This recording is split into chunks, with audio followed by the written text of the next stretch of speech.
The sun rose slowly over the dry hills of New Mexico, its first light spilling across a land still half asleep, where dust and silence were as much a part of life as the air itself.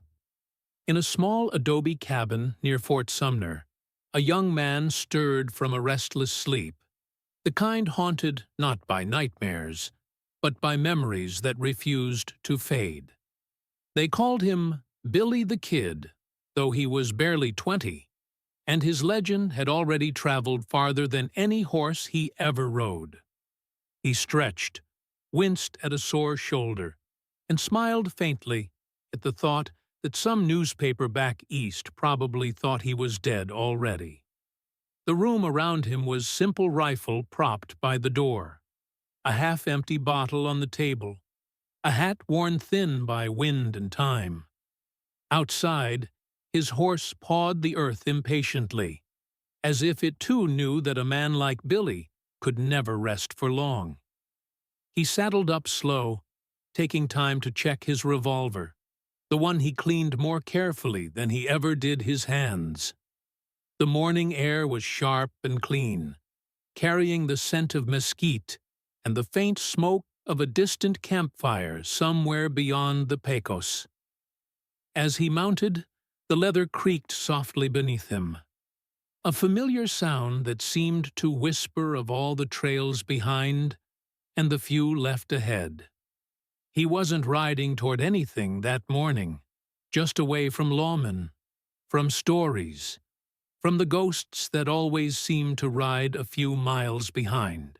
To some, he was a hero, to others, a killer, but to Billy himself, he was just a man trying to live one more day in a world that kept trying to end him. Along the trail, he passed a line of vultures circling above, and he grinned, tipping his hat as though greeting old friends. By mid-morning, he reached a small watering hole where a few cowhands from Lincoln County were gathered, men who knew his name but avoided his eyes. He spoke little, just filled his canteen, nodded once, and rode on his silence, doing more talking than most men's mouths ever could. Somewhere in the distance, he heard the faint echo of gunfire, and for a moment his hand drifted to the Colt at his side, out of habit, not fear. He had learned long ago that trouble never came when you expected it. It liked to wait until you were laughing, or sleeping, or thinking you'd finally found peace. The trail bent west toward the open plains, and the horizon shimmered like a mirage, blurring the line between sky and dust. Billy whistled a quiet tune, the same one his mother had sung back in Silver City before the fever took her, and the sound carried on the wind like a memory that refused to die. Every mile he rode felt both like freedom and a sentence, as though the very land was deciding whether to forgive him or claim him. By the time the sun climbed high, his shadow stretched long before him, and he knew the day would be another one written in dust, not in peace. And so began another day in the life of Billy the Kid, a day like so many others, filled with motion, silence, and the uneasy company of a man running from his own legend. The afternoon sun baked the earth until it shimmered like a mirror, and even the buzzards took shelter in the shadows of the canyon walls. Billy rode with his hat pulled low, his eyes scanning the horizon the way a wolf watches an open field, never trusting the quiet for too long. He had heard whispers that Pat Garrett's men were riding again, sweeping through the valleys, tightening the noose that had been around his neck for months. As he neared the dry riverbed of Arroyo Blanco, a sense of unease began to crawl up his spine, the kind that comes from instincts older than reason. The wind shifted suddenly, carrying with it the faint scent of tobacco smoke fresh, not from any campfire, but from men lying in wait. Without breaking stride, Billy slid from his saddle and crouched behind a cluster of mesquite, his revolver already in his hand before his boots hit the dirt. A rifle cracked from the ridge above, and the sound echoed through the canyon like thunder rolling over stone. The bullet struck the ground inches from his horse's hooves, sending the animal rearing and screaming into the dry heat. Billy rolled behind a boulder, firing back twice, quick and clean, the reports ringing sharp and confident like punctuation marks in a sentence he'd written too many times before.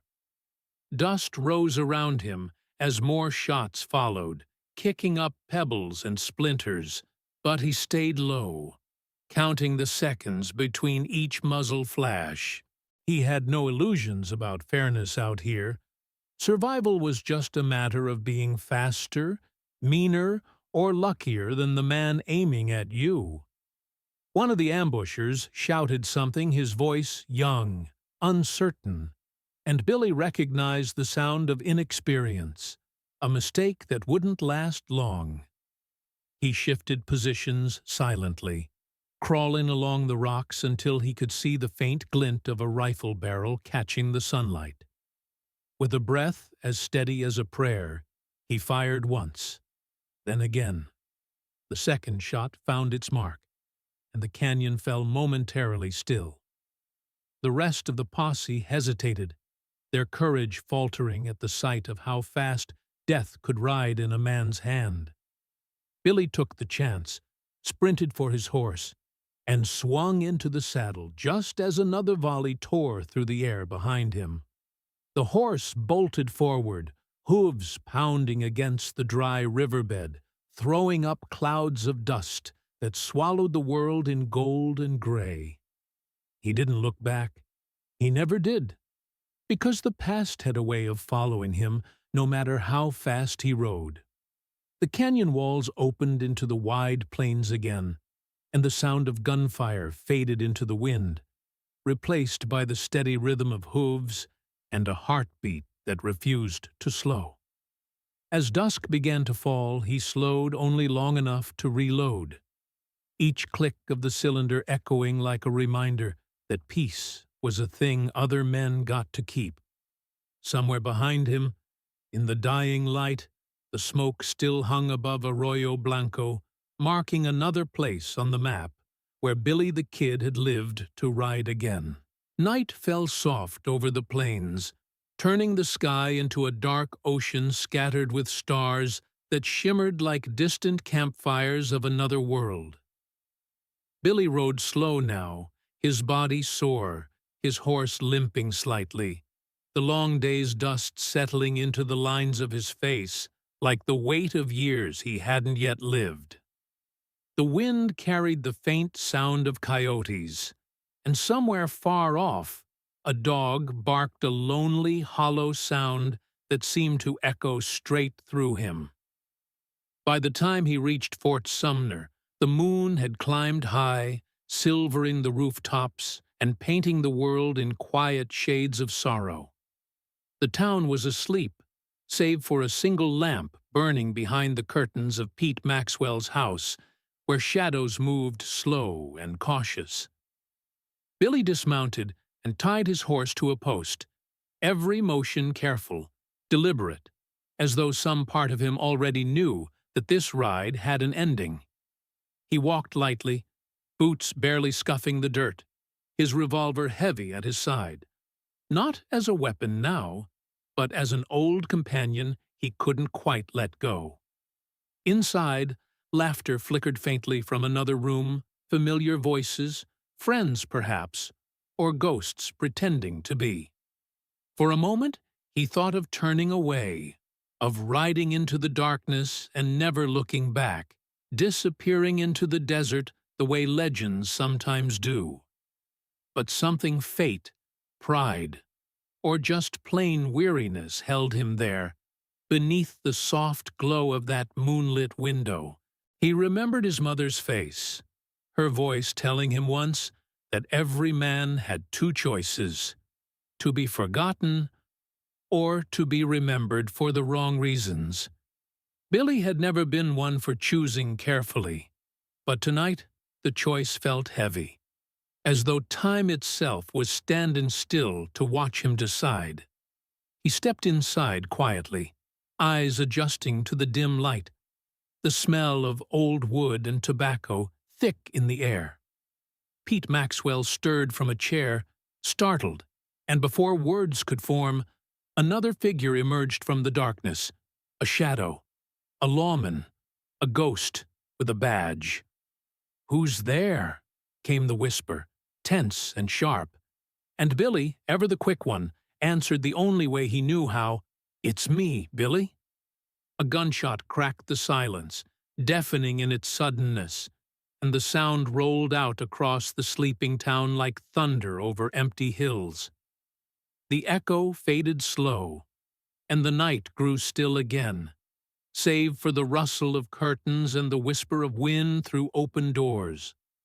Outside, the horse stamped once, uneasy, sensing the shift of something final in the air. They would say many things later that he died smiling, that he reached for his gun, that he never even saw it coming. But truth has a way of dying softer than stories do. In that quiet room, beneath the pale light of the moon, the legend of Billy the Kid was born not from victory, but from the silence that followed it. And though the boy was gone, the myth kept riding, carried by every dawn that rose over the west, where dust, memory, and freedom still share the same horizon.